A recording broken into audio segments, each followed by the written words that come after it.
আসসালামু আলাইকুম লিসেনার্স। আশা করি সবাই অনেক ভালো আছেন। শুরু হয়ে গেল গাইবান্ধা ভূত এফএম। তো সাথে আছি আমি নয়ন, এবং আমার সাথে যুক্ত আছে এমডি সজীব প্রধান, যে কিনা সব সময় আমার সাথে যুক্ত থাকে। তো আমার সাথে যুক্ত আছে এমডি মেহেদি, আমার সাথে যুক্ত আছে জয় প্রধান, এবং আমার সাথে যুক্ত আছে এমডি লিওন। তো প্রিয় লিসেনার্স, আমাদের সাথে আরেকটি চমক যুক্ত আছে, যেটিকে আমি এখন শেয়ার করবো না, ঠিক গল্পের মাঝখানে বলবো। তো আজকের কথা বলবো না, সরাসরি আমি একটি ঘটনা বলবো, তারপরে আমরা অন্য একটি ঘটনা যাব। তো প্রিয় লিসেনার্স, যে ঘটনা শেয়ার করতেছি এটি আমার ছোট্ট ভাই থেকে শোনা একটি ঘটনা। তার নাম মিজু। তো সে 2010 সালে মাদ্রাসায় পড়তে চায়। তো ঠিক ওই মুহূর্তে তার সাথে ঘটে যাওয়া একটি ঘটনা। তো সে আমার সাথে যেমনভাবে শেয়ার করছে ঠিক তেমনভাবে শেয়ার করতেছি।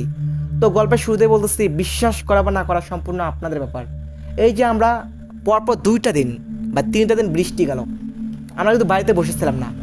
আমরা অনেকেই এই ঘর ও ঘর, এই গ্রাম ও গ্রাম, প্রত্যেকটা গ্রাম খুঁজে আমরা অনেক সুন্দর সুন্দর স্টোরি নিয়ে হাজির হয়েছে আপনাদের মাঝে।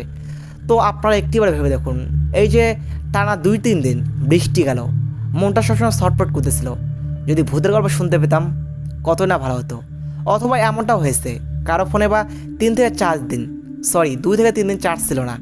তো এরকম পরিস্থিতিতে আমরা অনেক ক্লান্তি, তো অনেক দুঃখ নিয়ে আমরা সরাসরি আবারও আজকে আপনাদের মাঝে এসে গেছি ভৌতিক গল্প নিয়ে। তো আমরা আর কথা বাড়াবো না, আর ওদিকেও যাব না। বেশি কথা না বলে আমরা সরাসরি গল্পে যাব। তো আমার ছোট্ট ভাই আমার সাথে যে ঘটনা শেয়ার করছে, ঘটনাটি এইরকম। তো সে যখন মাদ্রাসায় পড়তে যায়, তো মাদ্রাসার নিয়ম অনুযায়ী হুজুরের সাথে নামাজ পড়তে হয়। তো তার বয়স আনুমানিক 15 থেকে 16 বছর বয়স হবে। তো খুব বেশি একটা বয়স না। সে যে মানে আগে সে হাই স্কুলে ছিল, দেন সে হাই স্কুল লেভেলে শেষ করে হাই স্কুলে সে 8 অবধি পড়ার পর তো অন্যান্য ছেলেদের সাথে স্মোকিংয়ে যুক্ত হয়ে যায়। তো সে সিগারেট খায়, আবার অন্যান্য ছেলেমেয়েদের সাথে রাত দুপুরে আড্ডা দেয়।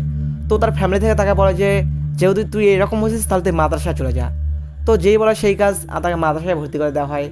তো তাকে ঢাকায় একটি মাদ্রাসায় ভর্তি করে দেওয়া হয়, তার বাড়ি থেকে প্রায় অনেকটা দূরে। তো দেন সে যাতায়াত করতো, গাড়িতে যাতায়াত করতো। দেন হুজুরের কথা অনুযায়ী তাকে প্রত্যেকটাতে নামাজ পড়তে হতো। তো যখন সে নামাজ পড়ে সে খেয়াল করলো যে তার সাথে একটি লোক দাঁড়ায়, যে কিনা ওই মাদ্রাসার স্টুডেন্ট ছিল না। তো এমনটা হয় না যে আমরা মাদ্রাসায় 20 জন বা 25 জন এরকম পড়ি, তো আমাদের সাথে যখন নামাজ পড়বে বা আমাদের সাথে যখন আসে কিছু পড়বে, তো আমরা তাকে চিনি যে এই আমার বন্ধু, এর নাম রফিক, এর নাম শফিক, অথবা এর নাম হচ্ছে মোহাম্মদ, এরকম কিছু একটা নাম আর কি। তো তাকে তো সহজে চিনতে পারবে। কিন্তু যে লোকটা তার সাথে নামাজ পড়ে তাকে সে কখনোই দেখিনি।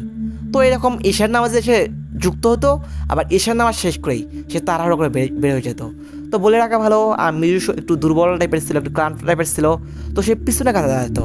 তো যখনই সে পিছনে কাতারে দাঁড়াতো ঠিক সেই মুহূর্তে তার সাথে এসে কাতারে শরিক হতো। তো বলে রাখা ভালো, যখন সে সামনে কাতারে দাঁড়াতো সে লোকটিকে আর দেখা যেত না। তো এরকম কয়েকটা দিন যায়। তো একটা বলে তার খুব ভালো একটা বন্ধু ছিল, তাকে জিজ্ঞেস করে, বলে যে বন্ধু, এই যে আমার সাথে যে লোকটি নামাজ পড়ে সে লোকটিকে। তার বন্ধু তাকে অদ্ভুতভাবে দেখে, তাকে একদৃষ্টে তাকিয়ে থাকে, সে যেন প্রথম শুনতেছে এমন কথা। তার বন্ধু বলে, তুই কোন লোকের কথা বলছিস? তখন মিজু বলে, আর দেখিসনি এই যে আজকে একটু আগে যে আমার পাশে নামাজ পড়ে চলে গেল? তার বন্ধু বলে, কই, আমি তো কাউকে দেখিনি, তোর পাশে তো কেউ ছিল না। তো মিজু যেন তার থেকে একটু রাগান্বিত হয়ে তাকায়, বলে যে, আরে তুই কি পাগল হয়েছিস নাকি? আমার সাথে তো দাঁড়িয়েছিল। তবুও যেন সে বিশ্বাস করতে চায় না। তো যাই হোক, পরের দিন ঠিক এমন ঘটনা ঘটে। সে আবার তার বন্ধুকে বলে, তুই কি আজকে দেখছিস সে লোকটিকে? তো মিজুর আমার কথা শুনে তার বন্ধু এবার রেগে যায়, বলে, আর তুই পাগল হচ্ছিস নাকি, এখানে কেউ ছিল না। তো এরকম একটা পর্যায়ে মিজুর মনে খটকা লাগে যে কে এই লোক, তাকে একে চিনতে হবে। তো হুজুরকে এই বিষয়ে বলে। তোর হুজুর বলে, কই না তো, মাদ্রাসার স্টুডেন্ট ব্যতীত কোনো ব্যক্তিকে এখানে ঢুকতে দেওয়া হয় না। তো মিজুর মনে একটু ভয় ভয় টাইপের, যে তাহলে কে তাহলে তার সাথে নামাজ পড়ে। তো তার মানে এরকম একটা প্রশ্ন আসে। তো সেদিন মনে করেন এশার নামাজ শেষে তো মিজু লোকটিকে ফলো করতে থাকে। তো সেই মাদ্রাসার যে একটা বাউন্ডারি, অর্থাৎ একটা গেট আছে, তো ওই গেট পেরিয়ে সামনে বিশাল বড় একটি বট গাছ ছিল। তো প্রিয় ডিস্টেন্স বলে রাখা ভালো, মাদ্রাসার বাইরে সবসময় লাইট জ্বালিয়ে রাখা হতো। তো যখনই এরকম মিজু ওই লোকটিকে ফলো করতেছিল, তো মিজুর বাবার মনে হইতেছিল যেমন ওই লোকটি মাটি থেকে প্রায় 1 টাকার উপরে, অর্থাৎ 8 ইঞ্চি উপরে সে উপর দিয়ে হাঁটতেছে এমন। তো মিজু ভাবে হয়তো বা রাতের বেলা জুব্বা পড়ছে লোকটি, তো এই জন্য তার চোখে এমন লাগতেছে। তো যখন গেট পেরিয়ে সে সামনে যায়, অর্থাৎ বটগাছের কাছে যায়। তো মিজু ওই মুহূর্তে গিয়ে গেটে দাঁড়ায়। ঠিক ওই মুহূর্তে মিজু মানে যেটি দেখতে পায় সেটা দেখার জন্য সে মোটেও প্রস্তুত ছিল না। সেই লোকটি অর্থাৎ জুব্বাওয়ালা সেই লোকটি এক লাফ দিয়ে গাছটা ওঠে। গাছতে লাফ দিয়ে যেন ওঠার পর সে কোথায় যেন হারিয়ে যায়। মিজু তারপর তাকে দেখতে পায় না। সে ওখানে জ্ঞান হারিয়ে যাওয়ার মতো অবস্থা। তো সে চিৎকার করে, হুজুর, এরকম একটা চিৎকার সে জ্ঞান হারিয়ে পড়ে। তো তারপরে মাদ্রাসার সকল স্টুডেন্ট সেখানে দৌড়ে যায়, দৌড়ে গিয়ে তাকে ডাকতে থাকে, কিন্তু তার জ্ঞান ফেরে না। একটা পর্যায়ে হুজুর পানি নিয়ে আসে। তো পানি নিয়ে এসে তারপর গায়ে ছেড়ে দেয়। তারপর মিজু ঘুম থেকে জাগ না পায়, মানে এক অজ্ঞান থেকে জাগ না পায়। তো সে এদিক ওদিক তাকিয়ে থাকে। তো তাকিয়ে থাকার পর হুজুরকে সমস্ত ঘটনা বলে। তো হুজুর আবার সেই গাছের নিচে যায়। তো গাছের নিচে যা অনেক দোয়া কালাম পড়ে। তো দোয়া কালাম পড়ে গাছের উপরে তাকায়, কিচ্ছু দেখতে পায় না। ঠিক যে মুহূর্তে ওখান থেকে চলে আসবে, ঠিক ওই মুহূর্তে সেই বট গাছ থেকে একটা আওয়াজ আসে, আর কখনো আমাকে দেখতে পাবি না তোরা। তো প্রিয় লিসেনার্স, এই ছিল ঘটনা। জানি না কতটুকু ভালো লাগছে। তো আমরা পরপর আমাদের আরও অনেকগুলো ব্যক্তি আছে যাদের কাছে আমরা ঘটনা শুনবো। তো আজকে আর কথা বলা আমরা সরাসরি চলে যাবো সজীব ভাইয়ের কাছে, যে কিনা গল্প বলার জন্য অধীর আগ্রহ করতেছে। তো সজীব ভাই, আসসালামু আলাইকুম। ওয়ালাইকুম আসসালাম, কেমন আছেন? এই তো আলহামদুলিল্লাহ ভালো, আপনি কেমন আছেন? পরপর 2 থেকে 3 দিন বৃষ্টি পড়ছে, আর রুমে শুয়ে বসে থাকা, আবার আপনি কিনা পাশের একটি গ্রামে গেছিলেন ঘটনা কাট করতে, ভৌতিক ঘটনা, আর যেটি কিনা আমরা প্রায়ই করে থাকি। তো এই যে একটা অনুভূতি, এই যে একটা রোমাঞ্চকর একটা ফিলিংস, তো আপনার কেমন লাগছে? এই যে বৃষ্টির মাঝখানে কাদা পায়ে, আবার এরকম জামা ভিজিয়ে, বৃষ্টির মাঝখানে ছাতা গায়ে না দিয়ে, ছাতা মাথায় না দিয়ে সরাসরি বৃষ্টির মাঝখানে কোনো ভৌতিক ঘটনা খুঁজতে যাওয়া, এই যে একটা মানে এই যে ফিলিংস, এটা কেমন লাগছে আপনার কাছে? আসলে ভাই, বৃষ্টির মধ্যে সন্ধ্যাবেলায় বা রাত্রেবেলা গল্প খুঁজতে যাওয়া, এটা একটা ভয়ঙ্কর লাগে। এমনটা তো হয়ে থাকে, এই যে আমরা কোনো ব্যক্তির কাছে ঘটনা খুঁজতে চাই, সহজে বলতে চাই না। যখন আমরা এই যে সিগারেট বা স্মোকিং টাইপের কিছু একটা কিনে দেই, তো সহজে আমাদের সাথে মানে অ্যাড জয়েন করে আর কি, মানে আমাদের সাথে গল্প শেয়ার করার জন্য মানে সহজে মেতে ওঠে। তো এই যে সেদিনও আমরা একটা গাছের নিচে, ওইটা কি গাছ ছিল? পাগড়ি গাছ, কি গাছ বলো ওইটাকে? পাগড়ি গাছ। তো ওইটার নিচে একটা টং ছিল, তো ওখানে বসে গল্প করতেছিলাম। তো লোকটিকে আমরা বলতেছিলাম যে সরাসরি আমাদের স্টুডিও সেজন্য ঘটনা শেয়ার করে। তো বলে যে গ্রাম বাংলার লোক হয়তো বা ওরকম ভাবে বলতে পারবে না, তো এই জন্য আর কি ঘটনা শেয়ার করে। তো আপনি ওখান থেকে একটা ঘটনা শেয়ার করবেন, যেটা কিনা আমিও জানি, আপনিও জানেন। তো ওখান থেকে আমরা একটা ঘটনা যাব, যেটি কিনা আপনি সরাসরি এখন আমাদের লিসেনারদের মাঝখানে শেয়ার করবেন। তো আর কথা না বাড়িয়ে সরাসরি সুজিব ভাইয়ের সেই ঘটনাটি দিতে। তো আসসালামু আলাইকুম লিসনার্স, আশা করছি আপনারা সবাই ভালো আছেন। আমি যে গল্পটি আপনাদের সাথে শেয়ার করতে চাইতেছি, সেই গল্পটি সিফাত নামে এক মুরব্বির থেকে আমাদের শোনা। হ্যাঁ, এই যে আমরা কাট করছি। হ্যাঁ হ্যাঁ, আচ্ছা। তো আমি তার ভাষায় গল্পটা বলার চেষ্টা করতেছি। তো আমরা হয়তো সবাই চিনি বোনারপাড়া। হুম হুম বোনারপাড়ার ওই পাশে একটা রেলগেট ছিল। হুম। তো আগে তো রেলগেটে ওইরকম লোকজন থাকতো না, এখন যেমন প্রতিটা রেলগেটে একটা করে রুম দেওয়া হয়েছে বা ওখানে কেউ থাকে। আচ্ছা আচ্ছা। আগে কিন্তু এরকমটা ছিল না। হুম হুম। তো ওই গ্রামে একটা মুরব্বি ছিল, সময়টা ছিল শীতকাল, তো ধান কাটার ভিতর। তো উনি তবে সন্ধ্যার আমার আগে, মনে হয় কি, এই যে গরমকাল থেকে শীতকালে ঘটনা কাট করার মজা অন্যরকম একটা। এই যে স্যুট বুট কোট পরে এই যে কারো কাছ থেকে বসলাম, গল্প করলাম, আড্ডা দিলাম, মানে এটা কিন্তু আরো রোমাঞ্চকর একটি ঘটনা। তো প্রিয় লিসেনার্স, আমরা ওদের কাছে যাবো না, আমাদের সামনে খুব শীঘ্র শীতকাল আসবে। তো শীতকালীন সময় আমরা শীতকালীন ঘটনা শেয়ার করবো। তো তার মাঝখানে আপনাদের বলে রাখতেছি, যদি আপনাদের জীবনে অথবা আপনাদের পরিবারে কোনো ভৌতিক ঘটনা থেকে থাকে, অবশ্যই অবশ্যই আমাদের সাথে শেয়ার করবেন।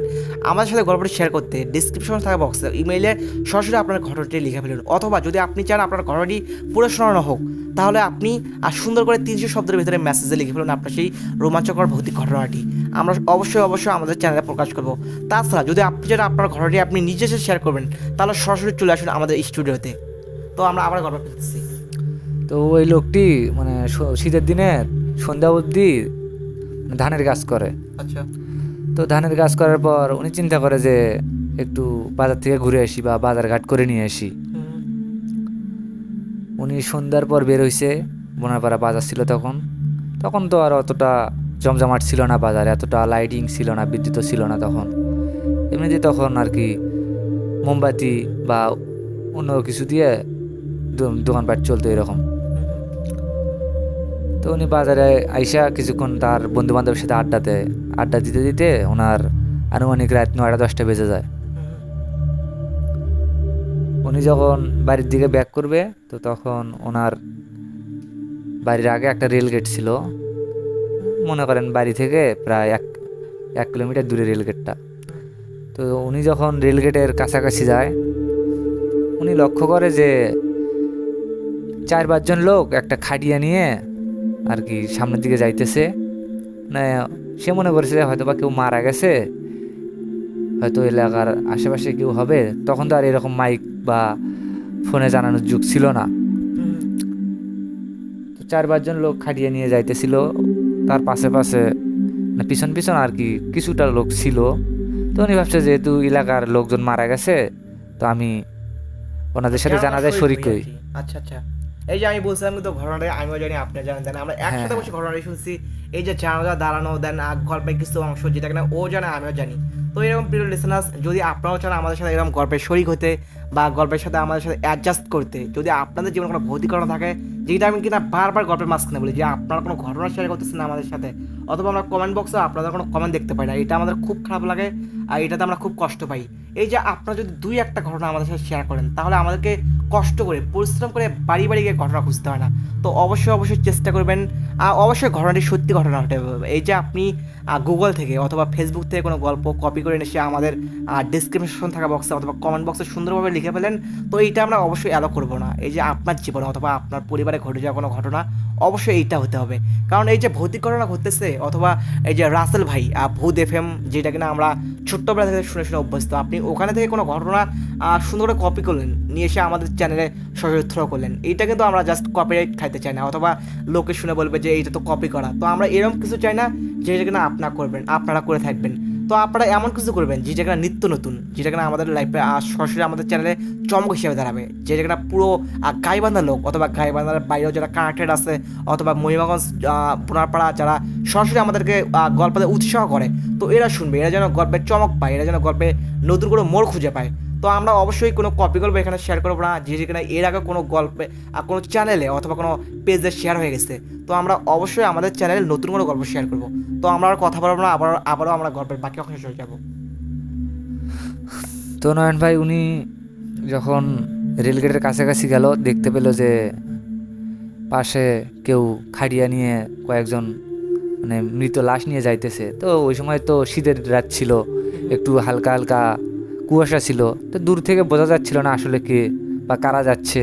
আচ্ছা। তো উনি চিন্তা করলো হয়তোবা আশেপাশের কেউ মারা গেছে, হয়তোবা খবরটা আমি জানি না, এরকম কিছু। তো উনি ভাবছে যে যেহেতু আমাদের আশেপাশের লোক, আমি ওনাদের সাথে জানাজায় শরিক হয়ে আমি তা জানাজা করে আসি। তো তারপর সে পিছন পিছন গেল তাদের সাথে। তো সে হাঁটতেছে তার মনে হইতেছে যে পথ শেষ হইতেছে না। মানে একটা জঙ্গলের রাস্তা বেশ সামনে দিকে এগোচ্ছে, হ্যাঁ। পিছন পিছন যাচ্ছে, যেটা মানে তার মনে হচ্ছিল যে যেন রাস্তাটা শেষই হইতেছে না, তারা শুধু হেঁটেই যাচ্ছে। তো এরকম করে প্রায় 10-15 মিনিট হাঁটাহাঁটি করতেছে, তারপরও তাদের জানাজা যে জায়গায় করবে সেই স্থানে যাইতেছে না। তো তারপর 20-25 মিনিট হওয়ার পর তারা একটা খোলা মাঠের ভিতর গেল। খোলা মাঠের ভিতর চারপাশে কুয়াশা, মানে বোঝা যাচ্ছিল না যে আশেপাশে কিছু আছে কি না, মানে বসত বাড়ি এরকম আছে কি না, এরকম কিছু বোঝা যাইতেছে না। তো আর লোকটি কিন্তু এটাও বলছিল, মানে ওই মানে প্লেসে পৌঁছার পর একটা ঠান্ডা ঠান্ডা ভাব লাগতেছিল। হ্যাঁ, তো এমনটা মনে হতেছিল যে একটু আগে মানে 2 মিনিট আগে যে পরিমাণ তার গরম লাগতেছিল, ঠিক ওই প্লেসে পৌঁছার পর তার কিন্তু ওই রকমটা গরম আর ফিল হচ্ছিল না। মানে একটা চারপাশে যেমন ঠান্ডা ঘুমট পরিবেশ, মানে এমনিতে কিন্তু শীতকাল ছিল, মানে তার সে বলছে তার এমনটা মনে হতেছিল সে মানে জমে যাচ্ছে বরফে, এরকম একটা ঘটনা বলছিল সে। হ্যাঁ। আচ্ছা আচ্ছা। তারপর উনি সবার সাথে জানাজায় দাঁড়ালো। তো দাঁড়ানোর পর আমরা তো সবাই সচরাচর জানি যে জানাজার নামাজ দাঁড়িয়ে পড়া লাগে। তো যথারীতি তারা জানাজার নামাজ যখন শেষের পথে, তখন যে সালাম ফিরাবে, যেই সে সালাম ফিরালো, সে লক্ষ্য করলো যে তার আশেপাশে কেউ নেই, কেউ নেই। মানে পুরো একদম ফাঁকা জায়গা। সে একদম স্তব্ধ হয়ে গেল, তার গায়ের লোম একদম দাঁড়ায় গেল যে আমি তো এখানে লোকজনের সাথে আসছি, কিন্তু সে যখন সালাম ফিরাবে তখন সে তাকিয়ে দেখে যে কেউ তার সাথে নাই।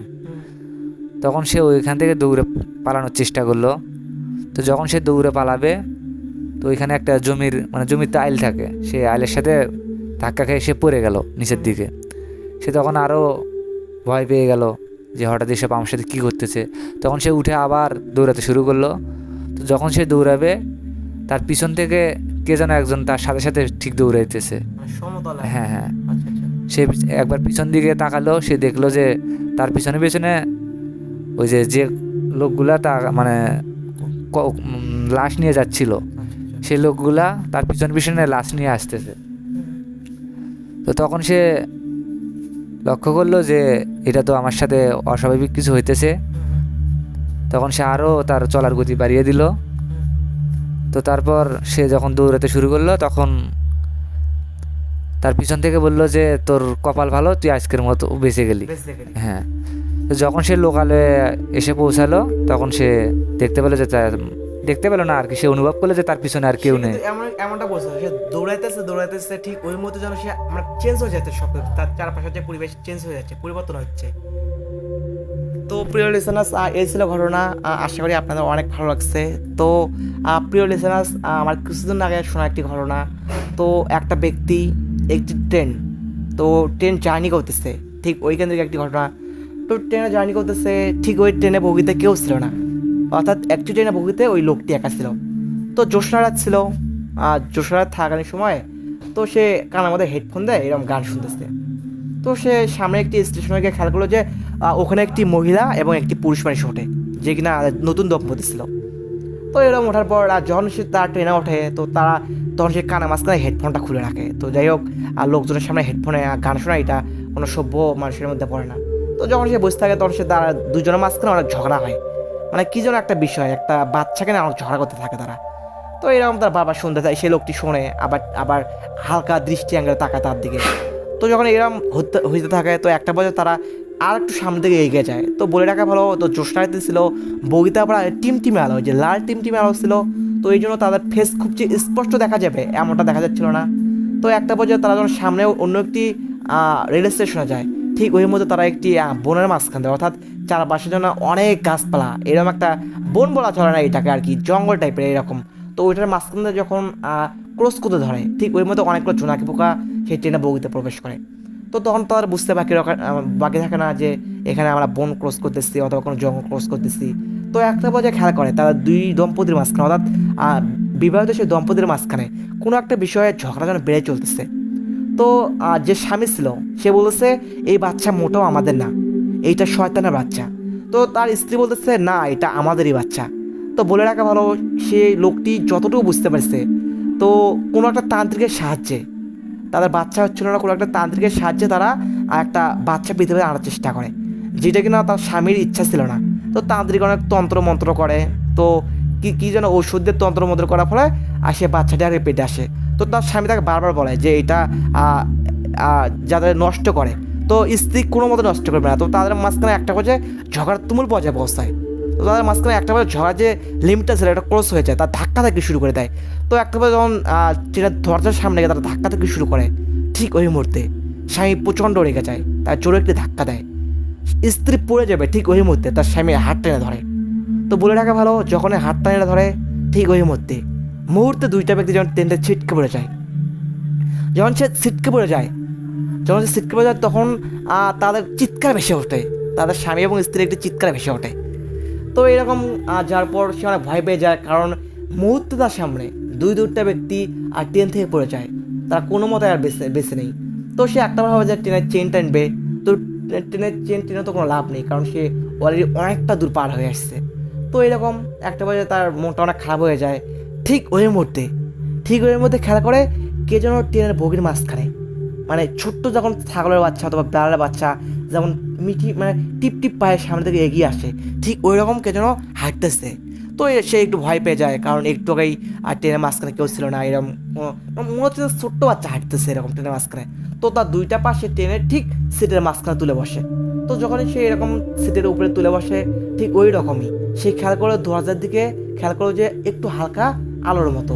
তো সে আলোর দৃষ্টি অনুসরণ করে সে তাকিয়ে থাকে, ঠিক ওই মুহূর্তে দেখে একটা মহিলা মানুষ আর দরজা দিয়ে মাথা বের করে সে এসে ডাকে, কই বাচ্চা আমার, কই তুই, কোলে আয়।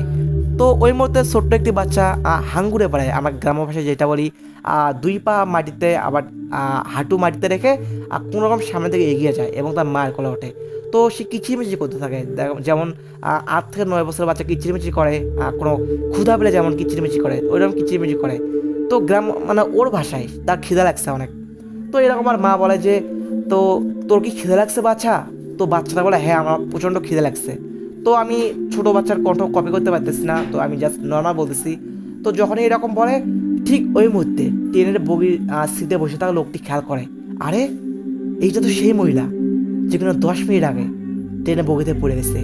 তার গা গা যেন বরফের মধ্যে ডুবে যায়, তার শির বেয়ে যেন বরফের টুকরো বয়ে যায়। তো অনেক ভয় পেয়ে যায় সে। তো এতটাই ভয় পায় তার যেন হার্টবিটের শব্দ সে নিজে শুনতে পায়। ঠিক ওই মুহূর্তে তার মা বলে, বাচ্চা তুই কি খাবার খাবি? তো সে বাচ্চাটা বলে, হ্যাঁ মা আমি খাবার খাবো।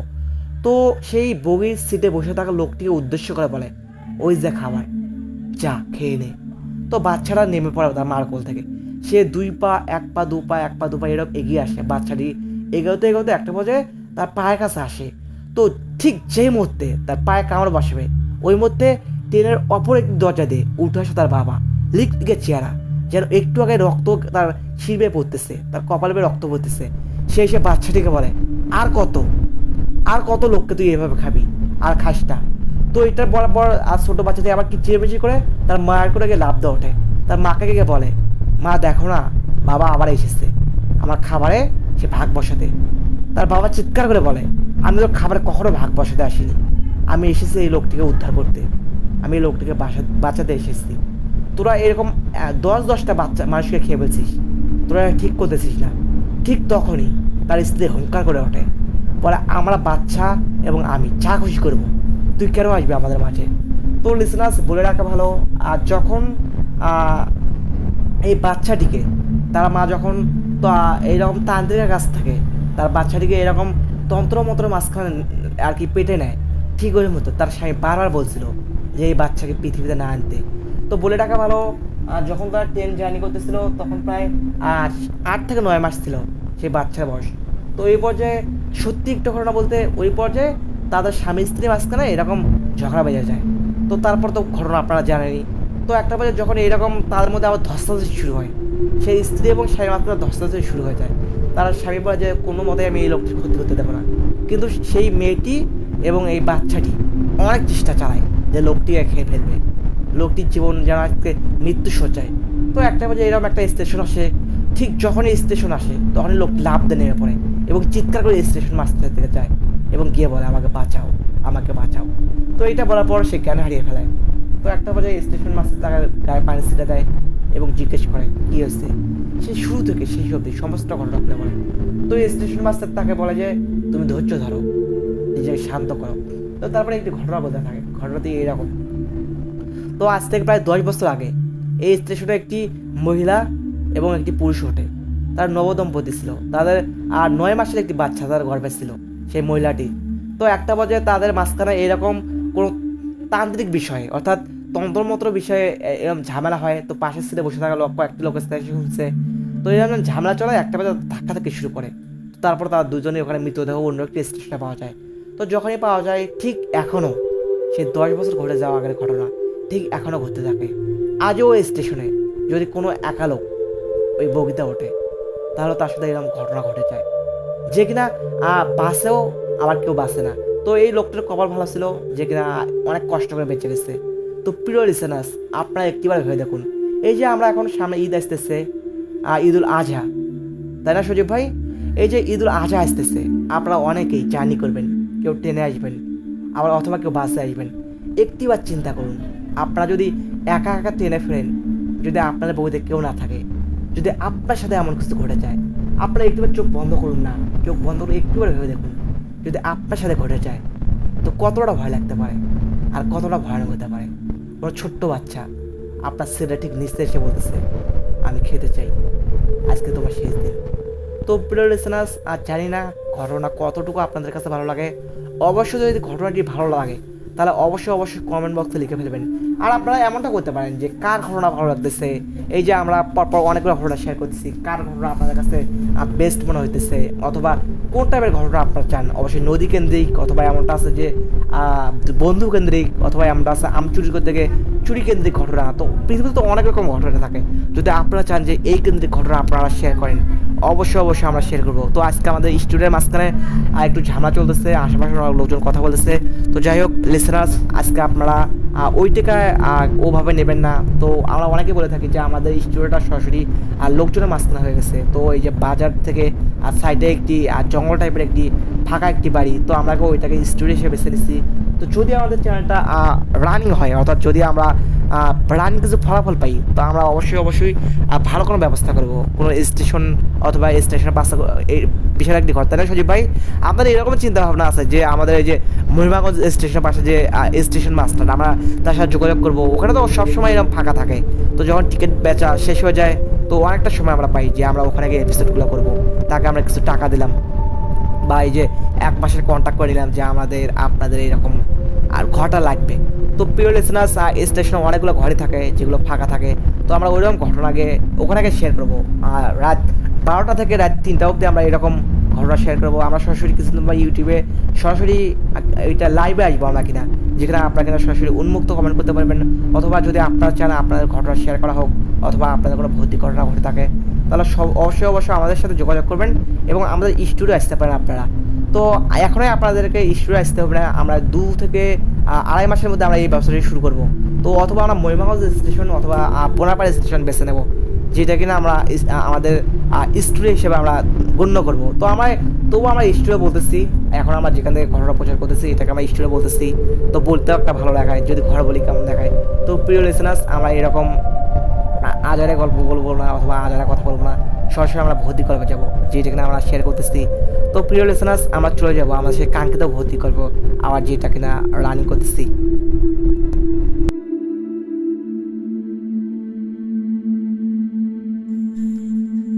তো প্রিয় লিসেনার্স, গল্পের শুরুতে আমরা বলছিলাম যে আমাদের একজন গেস্ট আছে যে কিনা খুবই আমাদের কাছের একজন গেস্ট, যার কথা না বলেই না।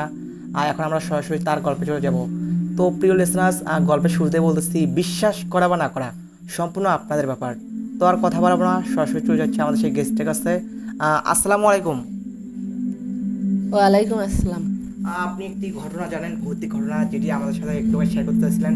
তো আজকে আমরা আর কথা বলবো না, আপনার সরাসরি ঘটনা যাব, যে ভৌতিক ঘটনাটি আপনি জানেন। ও কথা হচ্ছে হলো কি, আমার আব্বা সব সময় ভয় করতো। আচ্ছা। তা আমরা বলছিলাম, আব্বা আপনি এত ভয় করেন কি জন্যে?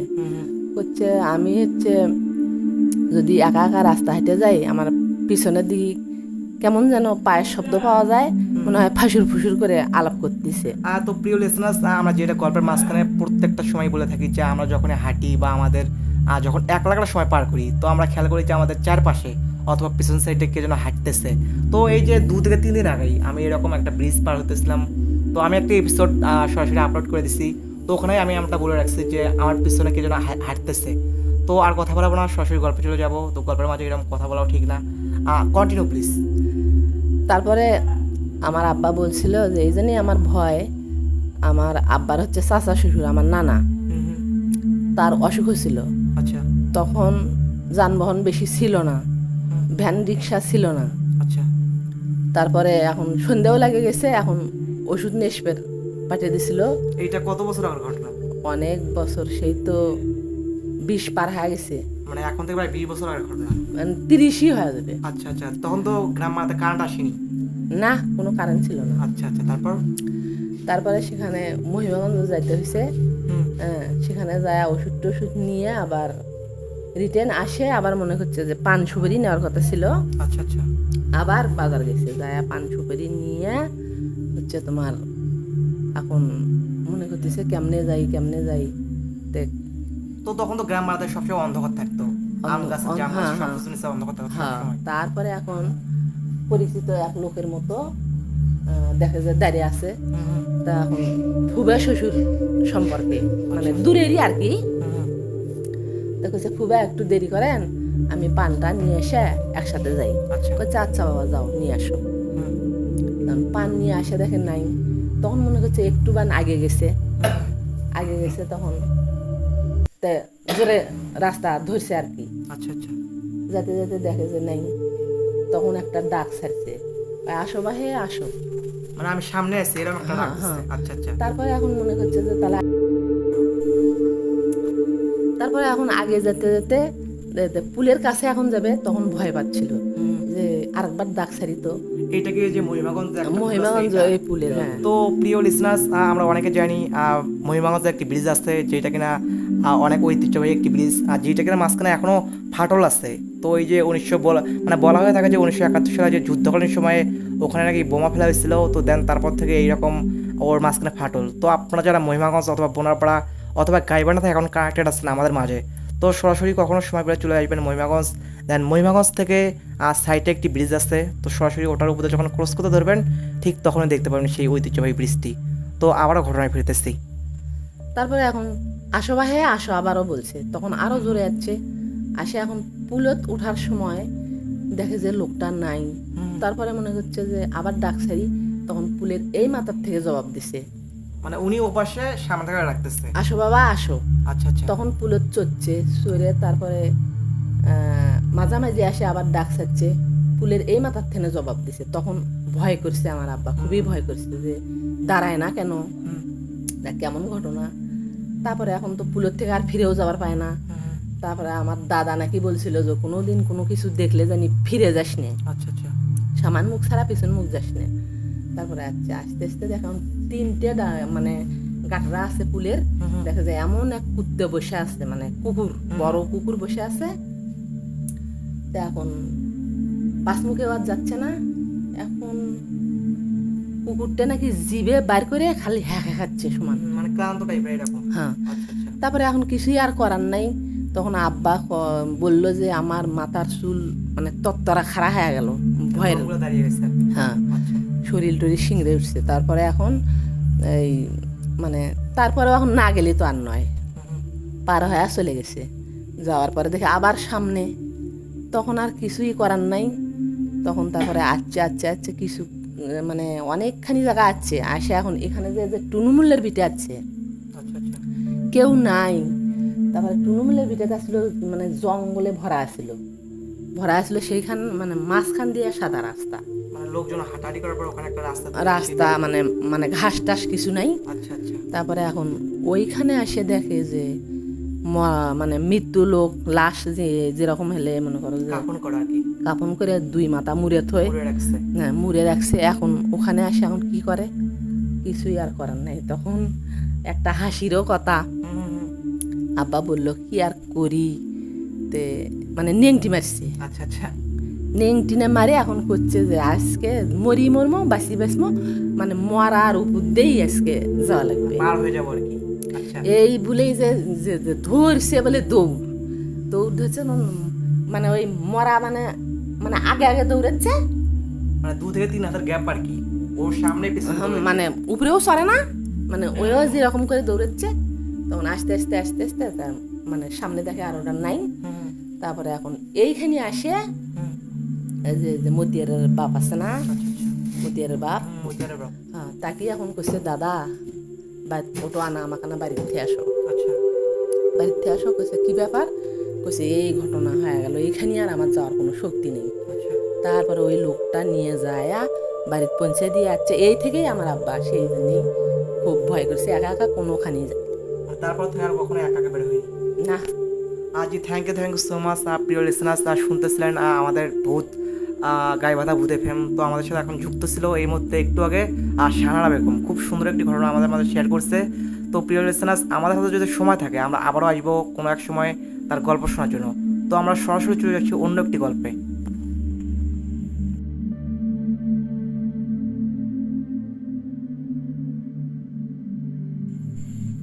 তো প্রিয় লিসনার্স, আমরা আবারও চলে যাব সেই শাহানা বেগমের কাছে, যে কিনা একটু আগে আমাদের সাথে একটি ভৌতিক গল্প শেয়ার করছে, যেটি কিনা অনেক রোমাঞ্চকর এবং খুব ভয়ানক ছিল। তো আর কথা বাড়াবো না, সরাসরি চলে যাবো আবার তার কাছে। তারপরে হচ্ছে এটাও আমার আব্বারই গল্প।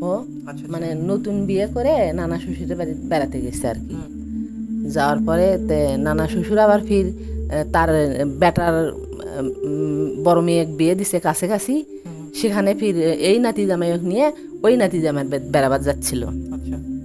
তারপরে এখন যাওয়ার সময় গেছে, এখন আসা মানে সেখানে যায় দেরি হয়েছে, গল্প স্বল্প খানা দানা হয়েছে, হওয়ার পরে আবার আসতেছে।